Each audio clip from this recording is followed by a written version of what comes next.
Banswada Congress party incharge ఏనుగు రవీందర్ రెడ్డి సూచన మేరకు బాన్స్వాడ ఆర్టీసీ డిపో ముందు సీఎం రేవంత్ రెడ్డి, బట్టి విక్రమార్క, పొన్నం ప్రభాకర్ గారికి పాలాభిషేకం నిర్వహించడం జరిగింది. ఈ సందర్భంగా వారు మాట్లాడుతూ ముఖ్యమంత్రి రేవంత్ రెడ్డి ఎన్నికల్లో కాంగ్రెస్ పార్టీ మేనిఫెస్టోలో పొందుపరిచిన విధంగా ఆర్టీసీని బలోపేతం చేయడంలో భాగంగా గత ప్రభుత్వం తీసుకున్నటువంటి ఆర్టీసీ కార్మికుల వ్యతిరేక విధానాలను పక్కన పెట్టి వారి యొక్క 21% ఫిట్మెంట్ అన్ని రకాల సౌకర్యాలు వారికి చేయడంలో భాగంగా నిర్ణయం తీసుకున్నందుకు బాన్స్వాడ ఆర్టీసీ డిపో కార్మికులు మరియు కాంగ్రెస్ పార్టీ నాయకులు, కార్యకర్తలు రేవంత్ రెడ్డికి, ఉప ముఖ్యమంత్రి బట్టి విక్రమార్కకి, మంత్రి పొన్నం ప్రభాకర్కి పెద్ద ఎత్తున సమావేశమై పాలాభిషేకం చేయడం జరిగింది. ఈ కార్యక్రమంలో మాజీ ఎంపీటీసీల ఫోరం అధ్యక్షుడు శ్రీనివాసరావు, సీనియర్ కాంగ్రెస్ నాయకులు శ్రీనివాస్ రెడ్డి, మాజీ జెడ్పీటీసీ భాస్కర్, మండల పార్టీ అధ్యక్షుడు గణేష్ తదితరులు పాల్గొన్నారు.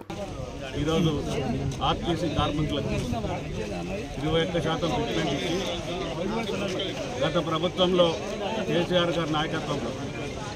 ఆర్టీసీని ప్రైవేట్ పరం చేద్దాం, పూర్తి స్థాయిలో నిర్వీర్యం చేద్దాం అనేటువంటి నిర్ణయాలను పక్కకు పెట్టి ఇవాళ ఆర్టీసీని బలోపేతం చేసి ముఖ్యంగా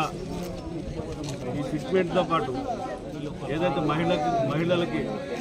ఆర్టీసీ ప్రయాణం ఉచితంగా ఇస్తామన్నటువంటి వాగ్దానాన్ని నిలబెట్టి మరి ఆర్టీసీ నష్టాల్లోకి పోకుండా ప్రభుత్వం పూర్తి స్థాయిలో ఆదుకుందామనేటువంటి క్రమంలో భాగంగా ఇవాళ పూర్తి స్థాయిలో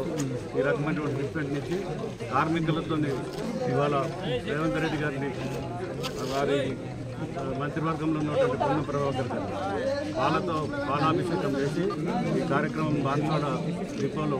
చేసినటువంటి కాంగ్రెస్ పార్టీ కార్యకర్తలు, ఆర్టీసీ కార్మికులు అందరికీ ప్రత్యేకంగా ఈ కార్యక్రమం